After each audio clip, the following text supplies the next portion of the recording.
Muito boa tarde a você que nos assiste aqui pela Fonte TV. Eu sou Thiago Oliveira e a partir de agora você estará conosco no programa Inspire Negócios e Carreira. E hoje nós estaremos abordando a temática O Direito e seus instrumentos no ambiente corporativo, nacional e internacional. E para debatermos sobre esse assunto, para esse bate-papo saudável nessa tarde, está conosco a doutora Ana Bastos, ela que é sócia fundadora do escritório Ana Bastos Advocacia, especialista em direito corporativo, tributário, integridade corporativa e compliance, também com mestrado em Direito e Políticas Públicas e atuação na área do direito empresarial e internacional. Doutora Ana Bastos, muito boa tarde, é um prazer recebê-la aqui conosco, seja muito bem-vinda. Obrigada, Thiago. Muito obrigada a todos que nos assistem nessa tarde. É um prazer estar nesse evento hoje e poder discutir com vocês sobre os instrumentos, sobre a utilidade do direito na vida do empresário e como que a gente pode tornar essa vida do empresário um pouco mais fácil com esse direito preventivo, buscando sempre trazer soluções que sejam inovadoras e também aplicáveis no dia a dia. Muito obrigado, doutora. Conosco também está a doutora Emília Amin, ela que é especialista em Direito Civil e do Processo Civil, Imobiliário, com MBA em Gestão e Comércio Exterior e Internacionalização de Empresas, atua no Direito Imobiliário Internacional e é também sócia fundadora do escritório Emília Amin Advocacia. Doutora, seja muito bem-vinda, é um prazer tê-la aqui conosco nessa tarde. Muito obrigada, Thiago, por esse convite, obrigada a todos que nos assistem. Com certeza a gente vai ter uma tarde muito especial.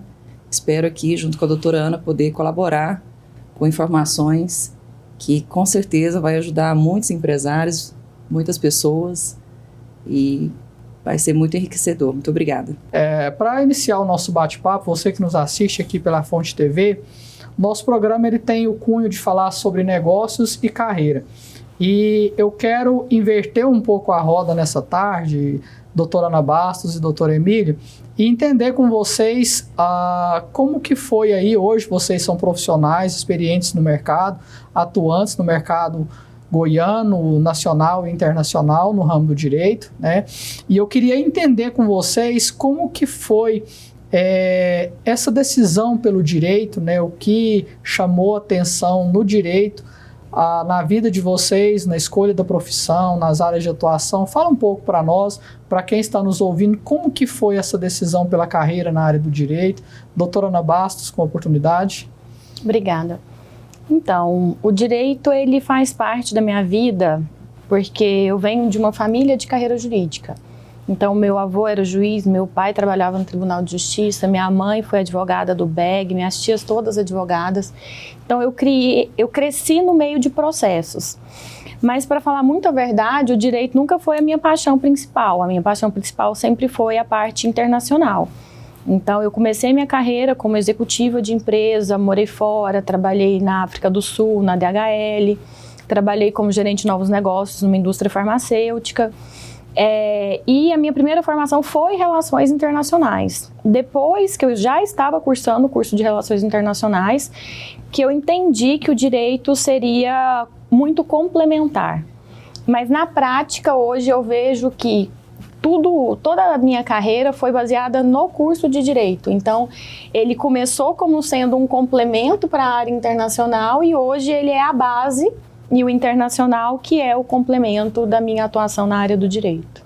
Muito bacana. Então, você já atuava nesse mercado internacional de relações exteriores e aí, em algum momento, você quis trazer o direito para complementar e no meio desse processo de complementação, você entendeu que o direito hoje, na sua área de atuação, se torna base para a sua área de atuação hoje. Isso. E me fala um pouco sobre a sua história, sobre a constituição da empresa, do escritório. Antes disso, eu quero entrar numa temática muito desafiadora que muitos enfrentam hoje, que é a prova da OAB, né, da Ordem dos Advogados. Como que foi, doutora, para você essa etapa na sua carreira? Porque tem sido bem desafiador, né? A gente sempre está acompanhando as notícias, sempre acompanhando, e a gente vê que cada vez mais o índice de reprovação é maior. Então, como que foi para vocês esse momento, essa fase? Foi muito exaustiva, exigiu muito? Fala um pouco para nós, para a gente entender isso. Então, como eu disse, atuar na advocacia em si não era o meu objetivo prioritário quando eu me formei, né? Então, quando eu formei em Direito, em 2007, eu fui morar fora, foi quando eu fui fazer meu intercâmbio na África do Sul, e o meu objetivo era ser executiva de grandes empresas, de empresas multinacionais. E quando eu tive essa experiência na África do Sul, que eu voltei, eu trabalhei aqui, né, em Goiás, numa indústria, e só depois de, eu acho que 5, 6 anos que eu fui fazer a minha prova da OAB. Então, assim, se eu puder dar alguma dica, façam a prova da OAB quando você estiver se formando. Porque o meu grau de dificuldade foi muito maior, porque eu estava 5 anos sem ter contato com o direito. Então, eu tive que voltar e estudar todas as matérias novamente, fazer primeira fase, fazer segunda fase. Então, não foi um processo simples e fácil, porque eu tive que voltar a estudar todas essas matérias para poder prestar a prova, porque eu entendi, né, nessa fase que não tinha como eu progredir na minha carreira sem o direito, sem a minha OAB, então foi extremamente importante fazer essa prova para o meu crescimento profissional, porém eu tive essa barreira de tempo, né, o que dificultou esse processo de aprovação na OAB, então eu tive que ter uma dedicação de tempo e de estudo maior para conseguir tirar a minha OAB. E conseguiu de primeira, doutora? Não? Várias tentativas? Na segunda tentativa. Então a dica que fica aí para você que nos assiste, que está aí estudando, se graduando na área do direito, é fazer a prova enquanto está aí com a memória fresca, né, usando um termo bem popular, e não desistir. Talvez você não consiga de primeira, mas uma hora consegue.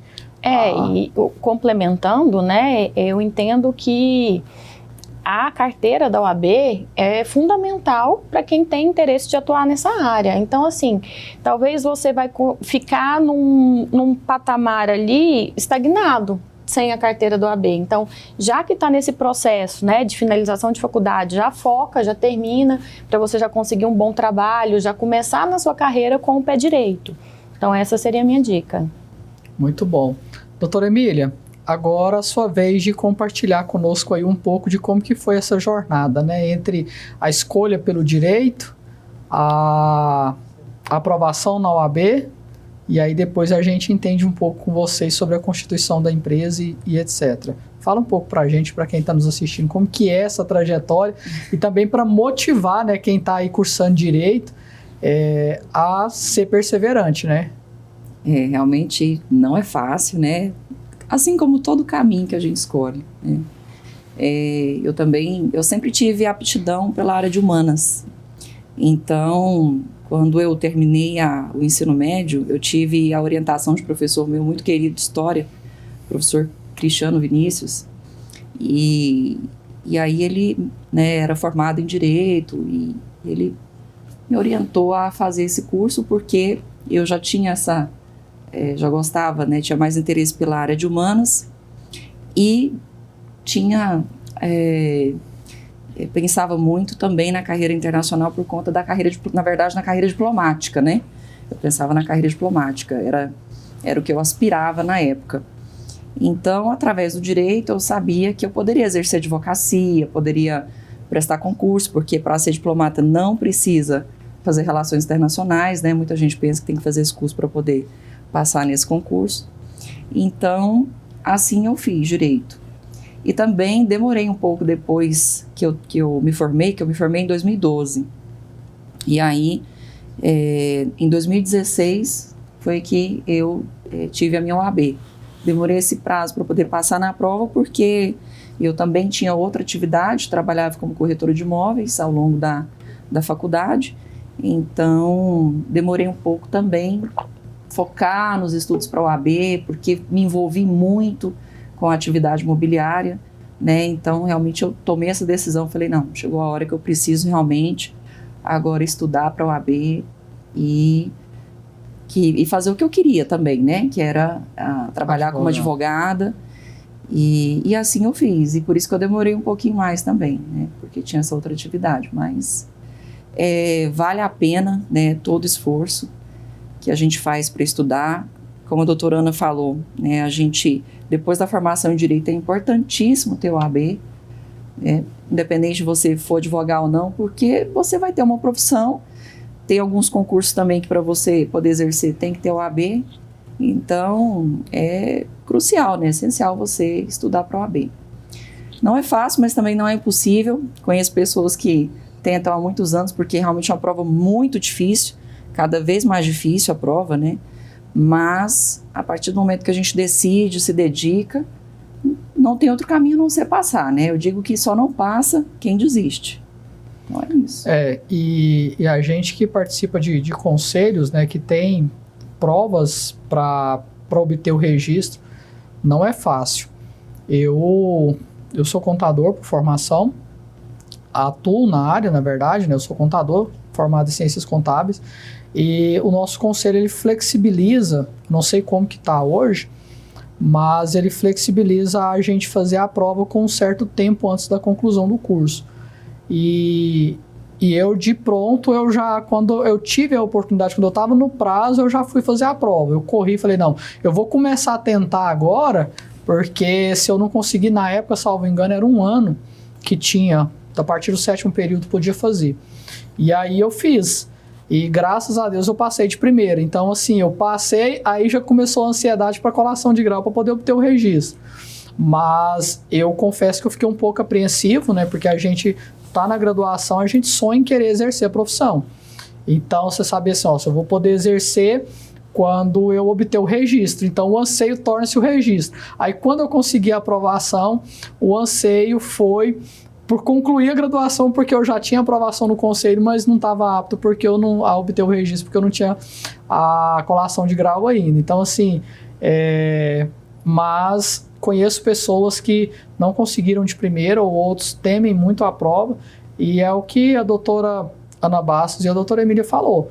E eu também, como contador, é não desistir, se preparar, se não for na primeira, vai na segunda, se não for na segunda, vai na terceira, é igual CNH.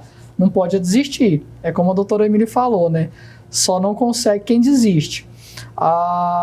Saindo um pouco dessa temática e indo para o universo empreendedor, né? Ambas são hoje sócias fundadoras de escritórios de advocacia e atuantes no mercado.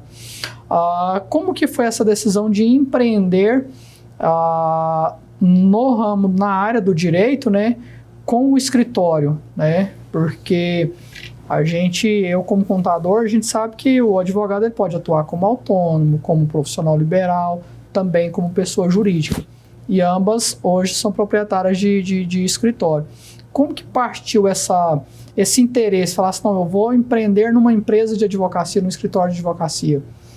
Então, no meu caso, eu atuava como gerente de novos negócios de uma indústria farmacêutica, e eu queria fazer uma transição de carreira. E para fazer essa transição de carreira, eu enxerguei na advocacia essa possibilidade, porque como eu trabalhava numa área onde nós fazíamos negócios internacionais e não tinha prestadores de serviços, advogados especializados no estado para nos atender. Então, sempre nós buscávamos advogados em São Paulo, no Rio de Janeiro, em Brasília. Então, eu pensei, gente, tem uma oportunidade que não está sendo explorada. Eu tenho tanto a formação jurídica quanto a formação de relações internacionais, tenho a experiência prática de negociação, porque durante essas experiências que eu tive, essas vivências internacionais, eu tive participação em feira, visitas técnicas a cliente, missões internacionais. Então, eu já tinha aquela bagagem para poder ter o meu próprio escritório. Então, foi um momento muito importante de tomada de decisão, que eu decidi sair da empresa, montei o meu próprio escritório e a empresa que eu atuava passou a ser o meu primeiro cliente. Então, assim, eu também tive esse apoio, né, dos meus antigos chefes, então isso foi muito importante para mim. Então, foi um ato mesmo, vamos dizer assim, de coragem, de empreendedorismo e de falar assim, vamos tentar. Né? Eu acho que a parte da bagagem, da experiência, do relacionamento eu já tinha. Faltava mesmo, era esse pontapé inicial para conseguir iniciar o escritório de advocacia. E uma coisa que a gente gosta muito de trazer aqui no programa, doutora, é justamente essa essência do empreendedorismo. Que a essência do empreendedorismo é enxergar uma oportunidade, uma necessidade, se identificar com aquilo e assumir o risco de atender aquela demanda. A gente tem tentado construir isso porque a gente percebe hoje que as pessoas têm uma visão muito distorcida do empreendedorismo. Às vezes quer deixar de trabalhar para CLT por não querer se submeter a um chefe, talvez quer ter uma flexibilidade de horário e acaba perdendo a essência do que é empreender, né? Que é você entender uma dor, entender uma necessidade do mercado e falar assim, opa, eu consigo suprir essa dor, levar uma solução. Né? E você, doutora Emília, como que foi a sua decisão por empreender dentro de tantas outras universos que você faz parte, né? Também com uma empresa de advocacia? Bom, a advocacia, de fato, eu a vejo como um exercício de empreendedorismo, né? E na época, quando eu atuava como corretora de imóveis, percebia também as oportunidades, né? E as necessidades dos clientes. Então, com a formação em direito, eu pude unir a teoria, a prática imobiliária e foi quando eu iniciei nessa transição de carreira de corretora de imóveis para a advocacia, porque eu tive que focar, né? Não dava para trabalhar como corretora em outra. Uhum. Eu acredito que para a gente fazer bem feito, a gente precisa realmente focar naquilo que a gente quer. Então, meu foco foi o exercício, né, da advocacia, e eu, com essas ferramentas que eu aprendi na prática como corretora de imóveis, uma vivência muito especial, muito importante que eu tive, que também é uma carreira de empreendedorismo puro, né? Eu falo que os corretores de imóveis são sócios, né, da empresa, ou às vezes quando trabalham sozinhos, eu falo assim que são são autônomos, né? Então, tem que ter essa visão, aonde a carreira que você exercer, você tem que perceber, tem que ter essa percepção, ela é importantíssima. Então, foi uma bagagem muito importante para mim quando eu comecei a exercer advocacia, percebendo essa percepção, né, da necessidade do cliente na regularização dos imóveis, as questões de propriedades dos problemas que ele enfrentava sobre registro, posse, né, todas essas questões que são inúmeras. Então, foi quando eu percebi, falei assim, não, já está na hora, realmente já passou da hora de ter a minha OAB e poder exercer aqui como advogada, né, que era o que eu queria, aproveitar essa experiência e poder empreender como advogada nessa área. Ok, então, assim. Muito obrigado. Nós vamos para um breve intervalo, já a gente volta com o programa Inspire Negócios e Carreira. No consultório de psicologia, bem-estar, cada jornada é única. Aqui você aprende a entender e a enfrentar seus desafios emocionais. Com empatia e expertise, nossos psicólogos estão aqui para você. Transforme seu bem-estar, transforme sua vida. Quer saber mais sobre o nosso atendimento? Entre em contato e venha nos fazer uma visita. Sejam muito bem-vindos ao estúdio de Pilates de Ana Rodrigues. Atendimentos: fisioterapia ortopédica, nutrição clínica, pilates clínico e massagem. Atendimento personalizado e humanizado. Ambiente calmo e harmônico. Venha nos fazer uma visita.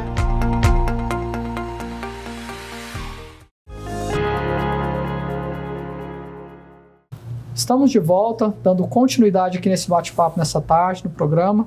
Hoje nós estamos falando sobre o direito e seus instrumentos no ambiente corporativo, no cenário nacional e internacional. Um bate-papo de peso para você que é empreendedor, empresário e que deseja conhecer um pouco da atuação do direito neste cenário, não somente nacional, mas também internacional.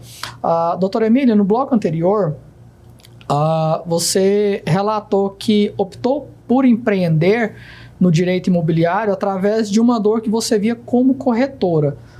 você atuava como corretor e aí surgiam demandas advocatícias e você, como advogado, quis abarcar nessa atuação aí, agora, então, como advogada atuante no direito imobiliário. Dentro dessa atuação enquanto corretora e hoje como advogada, como que está, qual a importância, na verdade, do direito, do advogado nas operações imobiliárias? Gente, só eu sozinha aqui falo 1 hora. Olha, é fundamental a presença de um advogado hoje para qualquer tipo de operação imobiliária, desde o princípio ao fim. Eu gosto muito de falar assim que a gente tem que pensar sempre no direito como no advogado como um investimento, né? De modo que você venha a prevenir aqueles problemas que você possa vir a ter, né? Então, o negócio imobiliário, geralmente a gente pensa muito sobre compra e venda, né? Contratos, locação, financiamento, mas se estende a muito mais do que isso. Eu gosto muito assim de perceber a participação do advogado como colaborador de uma negociação, porque nós podemos colaborar muito, tirando todas as dúvidas do cliente quando ele vai adquirir um imóvel, o que ele precisa fazer. Muitos não sabem do que se trata uma regularização imobiliária, ele não sabe que ele precisa registrar o imóvel, ele tem dúvidas com relação ao contrato que ele vai assinar quando é imóvel em construção, quando é imóvel usado, o que é escritura. Então, assim, quando você, claro, corretor de imóveis, ele tira muitas dúvidas do cliente. Inclusive, ele tem também responsabilidades cíveis e criminais a respeito das informações que ele fornece. Então, só que o advogado ele vem a agregar muito mais a essas questões, essas operações imobiliárias. Por quê? Porque a gente consegue ali junto ao cliente dar mais segurança na negociação, tirar dúvidas que são importantes e que são conhecimentos específicos do direito, né, que é com relação, por exemplo, a questões tributárias, qual o tipo de imposto que eu vou ter que pagar para transferir meu imóvel, o que é o ganho de capital, se eu fizer um contrato de gaveta, compro o ágio lá de um imóvel financiado, e aí tem como fazer isso, quais são as possíveis consequências de um tipo de negócio como esse, para quem vai comprar, para quem vai vender. Então, operações imobiliárias, elas são inúmeras e a importância da contratação de um advogado para uma análise contratual, para uma consultoria, para uma assessoria jurídica em todos esses tipos de operações é fundamental para quê? Para que você faça um investimento de forma segura, né? E que você minimize possíveis problemas que você possa vir a ter, porque a gente não pode nunca garantir 100% numa negociação, numa operação, que você não vai ter nenhum problema. Mas o advogado, ele minimiza em muito, às vezes até evita, né, maiores transtornos, porque a relação contratual, quando a gente fala sobre ela, não é só para proteger o negócio em si, mas também as relações pessoais. Às vezes você está comprando imóvel ou está fazendo uma compra e venda, vamos falar aqui sobre compra e venda para poder exemplificar, entre parentes, amigos, cônjuge, né, às vezes adquirindo imóvel ali. Então, para proteger todos esses tipos de relação. E não dá para deixar de lado o papel do advogado nesse momento. De um advogado, claro, cabe aqui dizer um advogado que entenda daquilo, que tenha aquela linguagem e tenha seja especialista ali, dê conta de dar a você realmente aquilo que você precisa.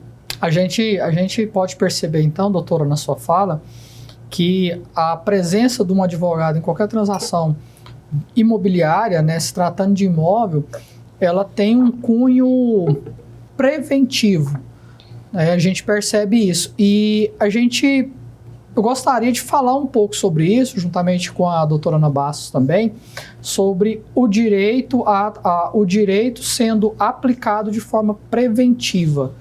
Porque eu, como contador, eu sempre oriento os meus clientes a terem esse olhar, a ter essa visão de sempre estar um passo à frente da situação. Como você disse, é muito mais fácil prevenir uma situação, mitigar os riscos, conhecer os riscos e fazer, do que fazer e depois que acontece os fatos, procurar consertar, que é a forma corretiva.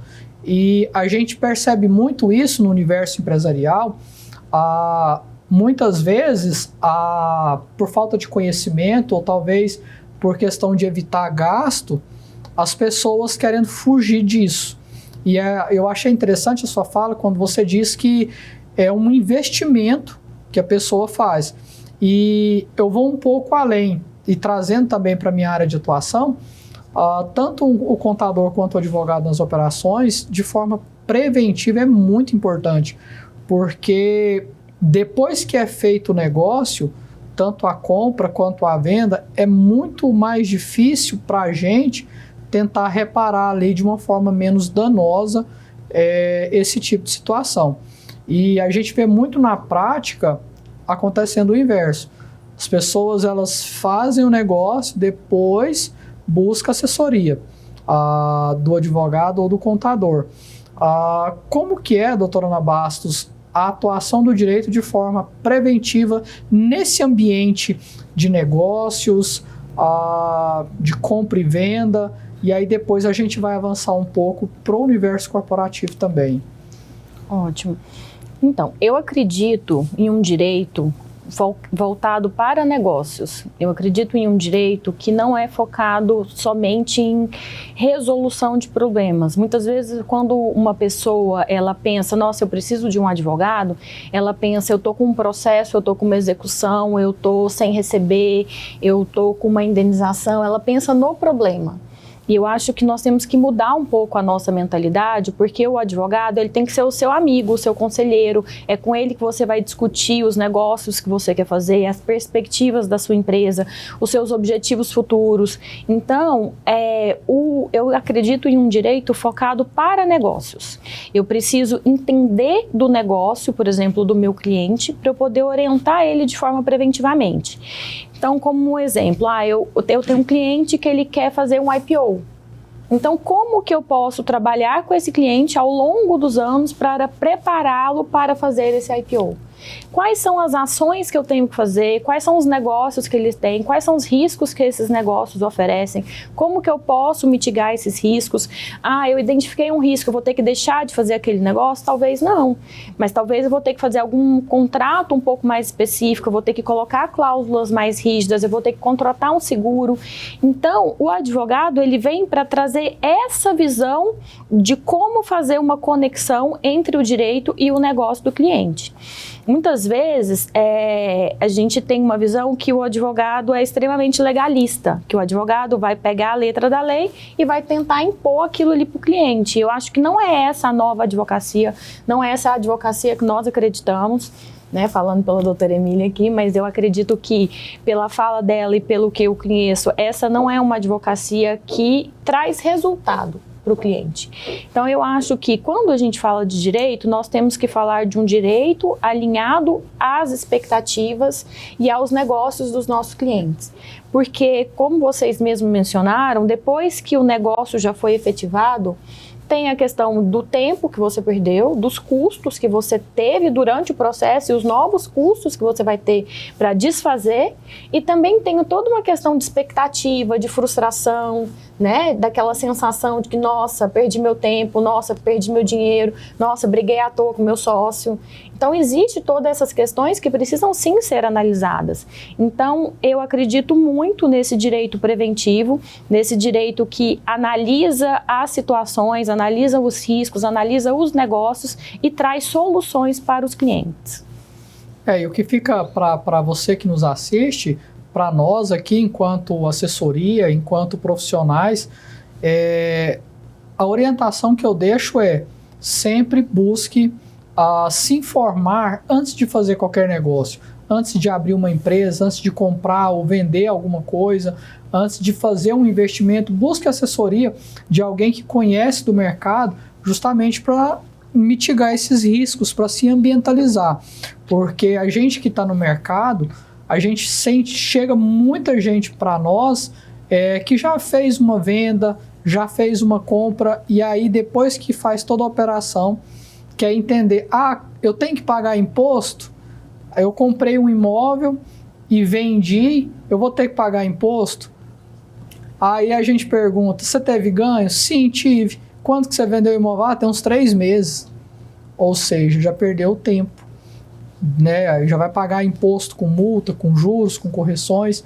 Então, sempre busque o auxílio de um profissional.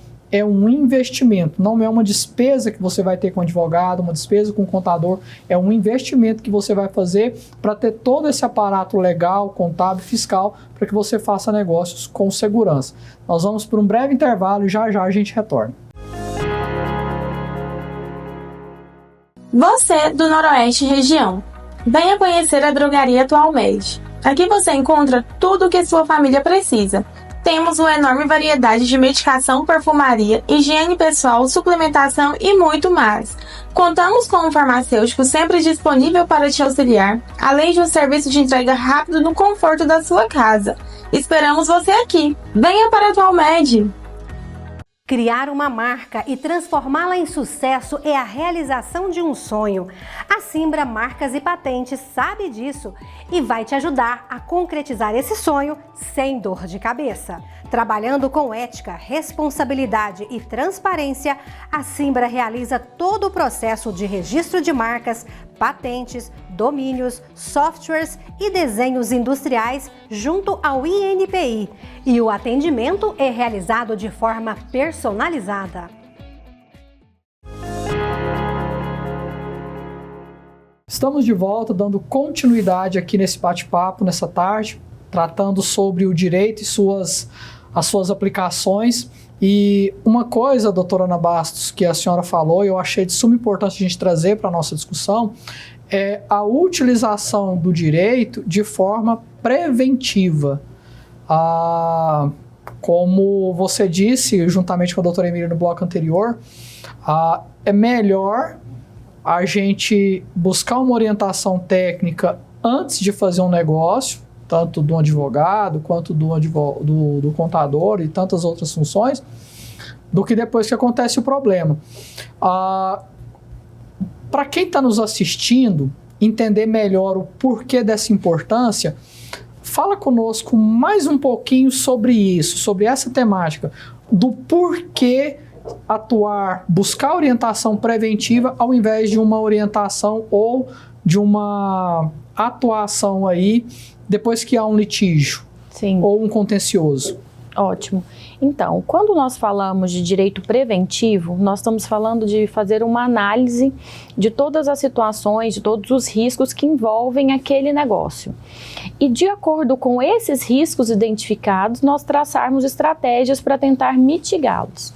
Uma vez que não tem uma análise prévia desses riscos, que não tem uma elaboração de contrato adequada, de acordo com o negócio que está sendo executado, por exemplo, várias vezes nós chegamos a escutar, né, de cliente que fala assim, não, eu peguei um contrato na internet.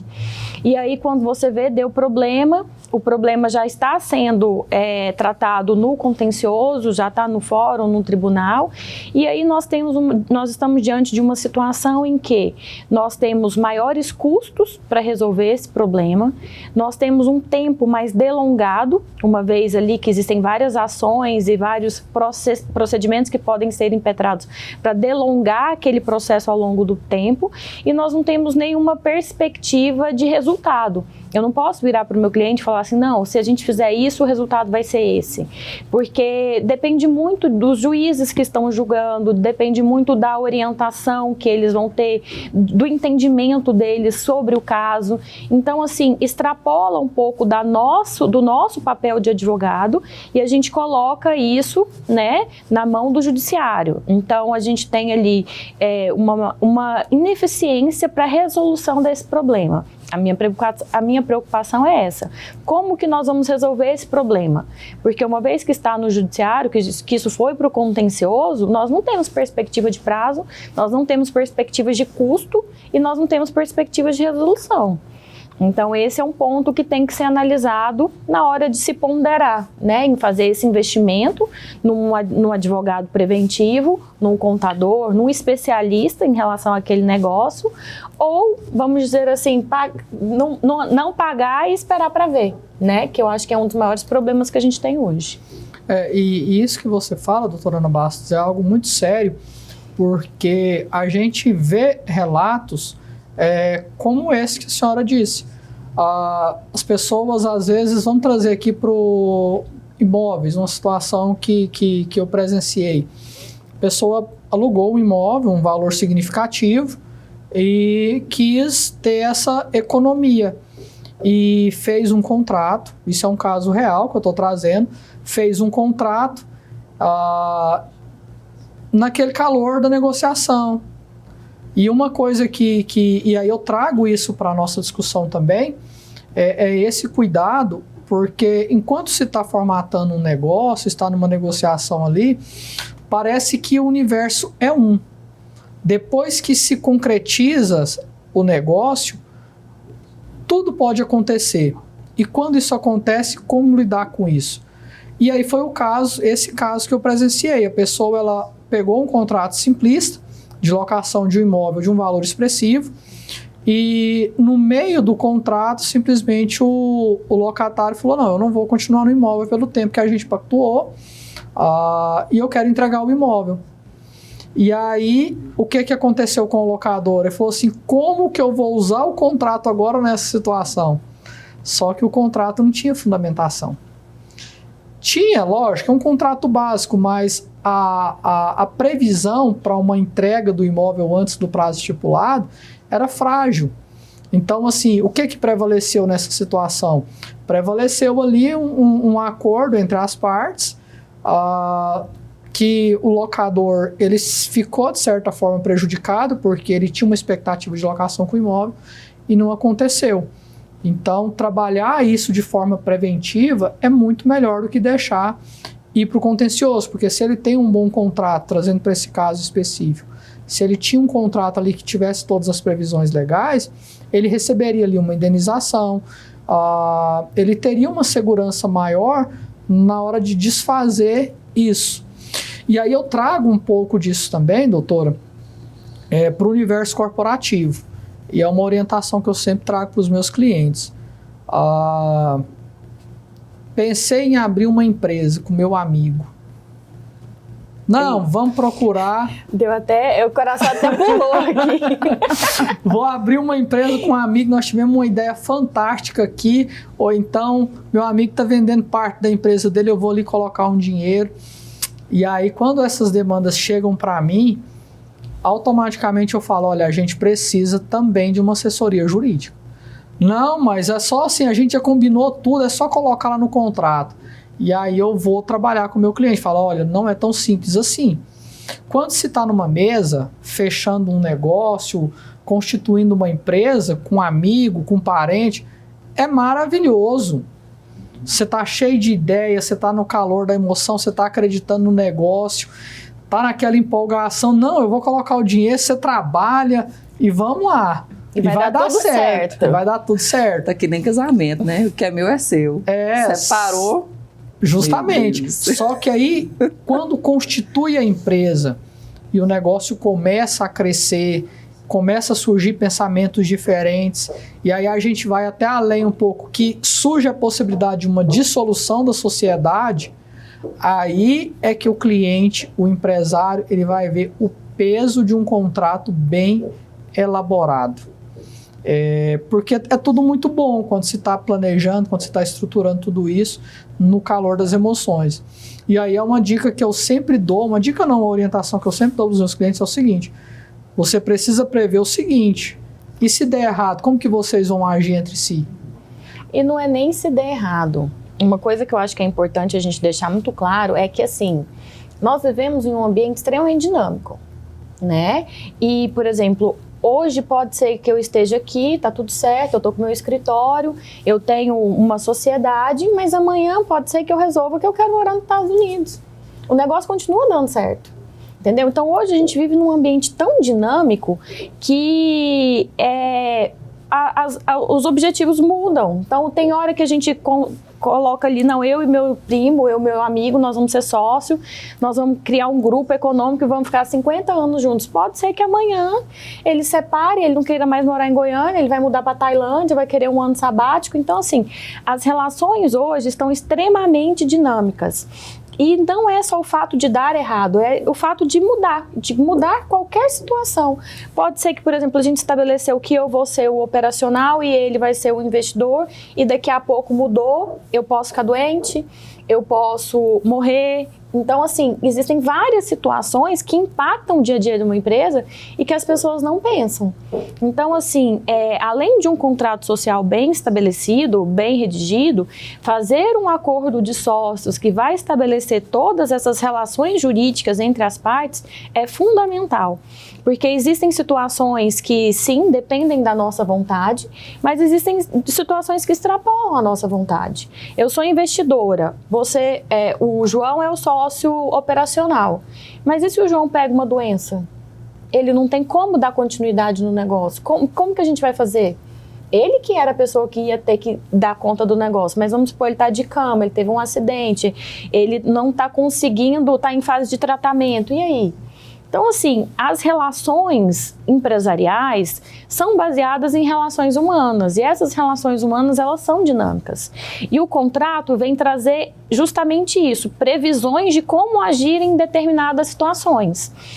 E, além disso, o contrato ele vem dar uma fundamentação e uma formalização para todos os envolvidos.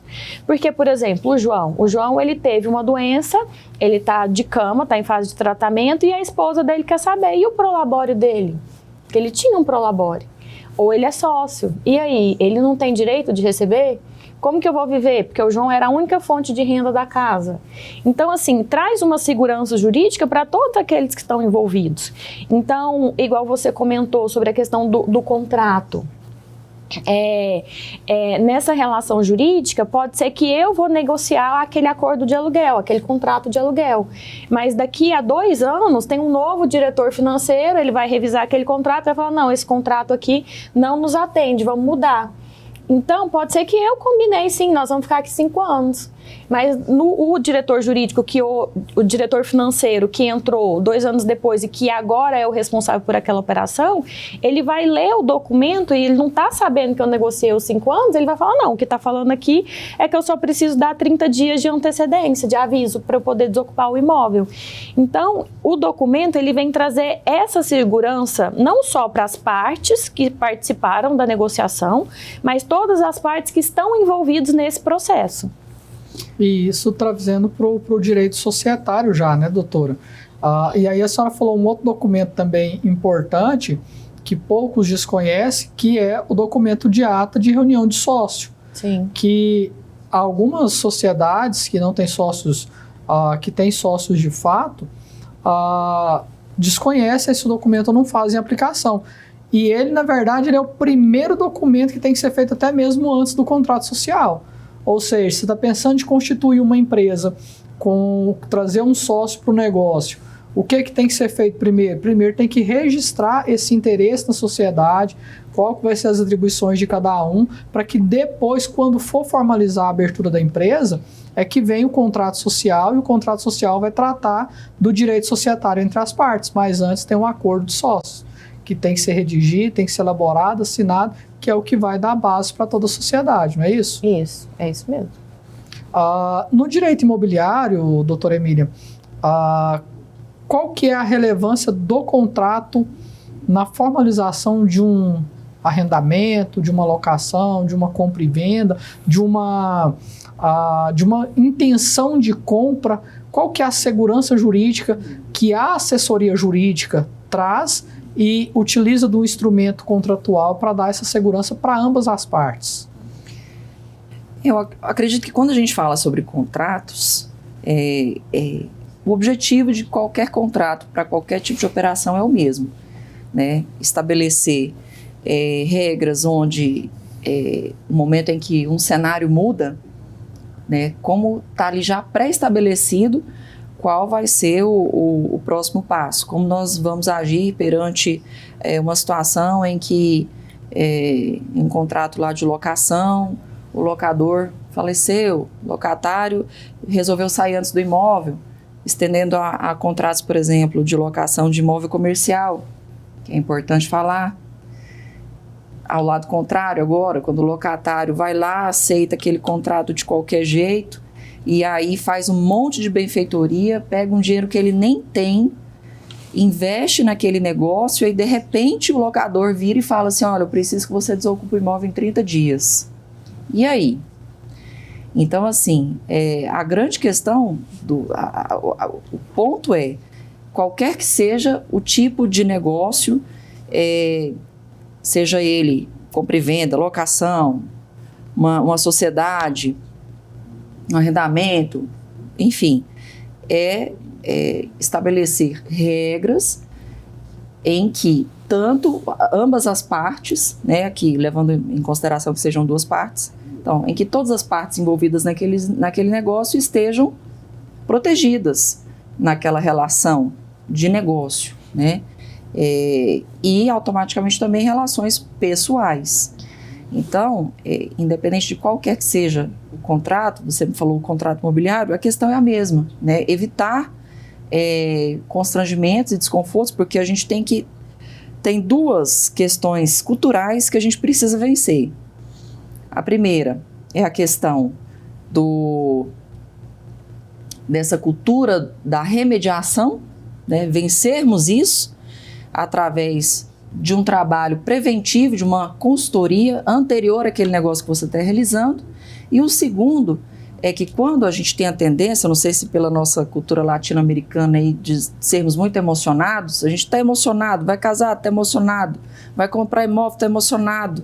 A gente fica emocionado, vai fazer um negócio, uma empresa, uma sociedade, você está empolgado ali, você só está vendo a hora que tudo vai dar certo, você vai ganhar um lucro de 40%, é o prometido, né?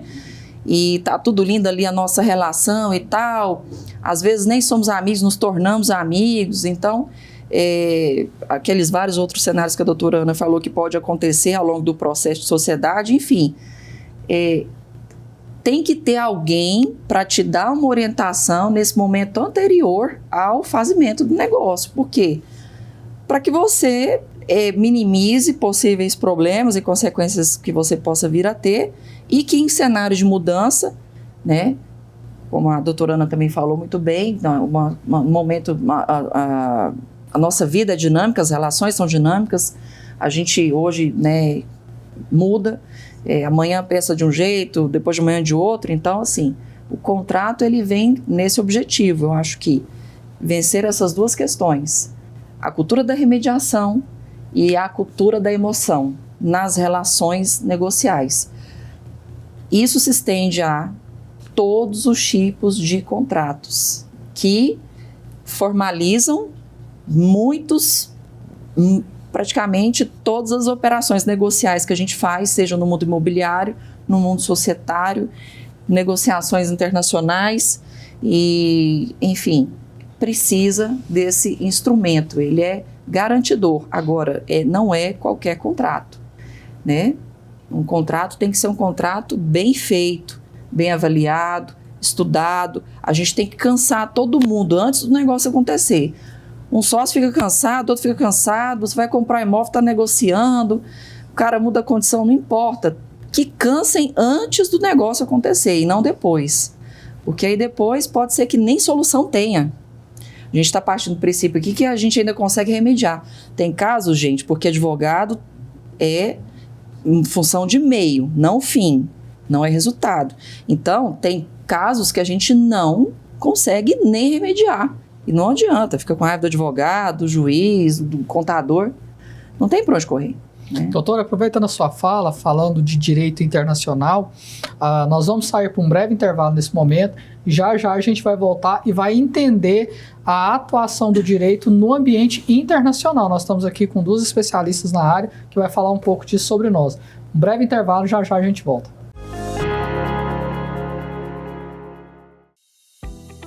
Constituída em julho de 2017, a PHG Assessoria Contábil oferece serviços para pessoas jurídicas e pessoas físicas, com atuação nas áreas de constituição e encerramento de empresa, escrituração fiscal e contábil, processamento de folha de pagamento e auditoria, perícia judicial nas áreas contábil e trabalhista. A nossa missão é apresentar, através da contabilidade e seus demonstrativos econômicos e financeiros, soluções direcionadas a uma gestão estratégica focada em resultados.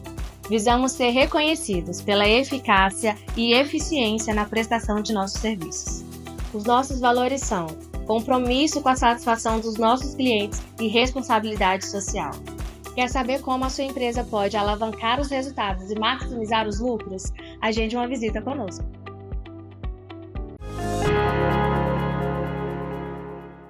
Estamos de volta, dando continuidade nesse bate-papo aqui nessa tarde saudável. E, doutora Ana Bastos, a senhora falou em relação a relações e trouxe um pouco de mudança de país aqui para o nosso bate-papo, né? O sócio está aqui hoje, amanhã ele quer mudar para outro país. Como especialista em direito internacional, como que é esse diálogo entre negócios no ambiente nacional e internacional? Como que o mercado está se comportando hoje? Porque assim, a gente sabe que a globalização ela trouxe muitos benefícios. Hoje a gente consegue negociar com qualquer país do mundo que a gente quiser, estando onde a gente está. Como que o direito intervém nisso, tendo esse mesmo cunho de assessoria, como a gente comentou anteriormente?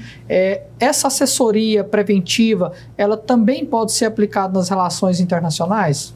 Como que está o mercado hoje nesse âmbito? Tá. Então, nesse âmbito internacional, o mercado está crescente. Cada vez mais nós temos visto negociações internacionais acontecendo, empresas brasileiras se internacionalizando, franquias nacionais se instalando em outros países e até mesmo pessoas que antes viviam no Brasil buscando moradia em outros países, ou até mesmo buscando investimentos em outros países. Então, assim, que hoje o Brasil, né, está sendo visível, está na mira de vários outros países, isso é latente. A gente vê esse ano, a gente está recebendo aqui o G20, então estão vindo delegações, tanto empresariais quanto governamentais, das 20 principais economias e de algumas outras economias para fazer todas as reuniões aqui no país. A gente tem a COP30, então assim, tem vários eventos políticos importantes que estão sendo sediados pelo Brasil, mas além disso tem a questão econômica também. O Brasil voltou a compor as 10 maiores economias esse ano, então esse é um ponto extremamente relevante e isso faz com que nós tenhamos uma maior demanda nesse cenário internacional. Agora, como fazer essa conexão entre o cenário nacional, a legislação nacional e a legislação internacional? Esse é o nosso principal desafio.